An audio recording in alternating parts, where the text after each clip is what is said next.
ও অর্থ আত্মসাতের অভিযোগে গ্রেফতার হওয়া ব্যবসায়ী মির্জা আবুল বাশার মামুনকে ঘিরে সম্প্রতি আলোচনায় আসে চিত্রনায়িকা ববি হকের নাম। বিভিন্ন প্রতিবেদনে তাকে ওই ব্যবসায়ীর স্ত্রী বা কথিত স্ত্রী হিসেবে উল্লেখ করা হলে তীব্র প্রতিক্রিয়া জানান এই অভিনেত্রী। এ ব্যাপারে গেল সোমবার এফডিসিতে একটি সংবাদ সম্মেলনের মাধ্যমে নিজের অবস্থান পরিষ্কার করেন ববি। তিনি বলেন, সংশ্লিষ্ট ওই ব্যক্তির সঙ্গে তার পরিচয় ছিল শুধুই পেশাগত।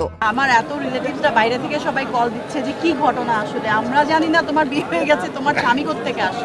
একজন শিল্পী হিসেবে বিভিন্ন জায়গায় গেলে সম্মান জানিয়ে ছবি তোলা বা বসার ব্যবস্থা করা হয়। সেই সাধারণ বিষয়গুলোকেই এখানে ভুলভাবে উপস্থাপন করা হচ্ছে। ববি স্পষ্ট ভাষায় দাবি করে বলেন, ওই ব্যক্তি তার স্বামী নন। এমনকি কেউ যদি তাদের বিয়ের কোনো বৈধ কাগজপত্র বা প্রমাণ দেখাতে পারেন, তাহলে তার দাবি অনুযায়ী যে কোনো কাজ করতেও প্রস্তুত আছেন তিনি।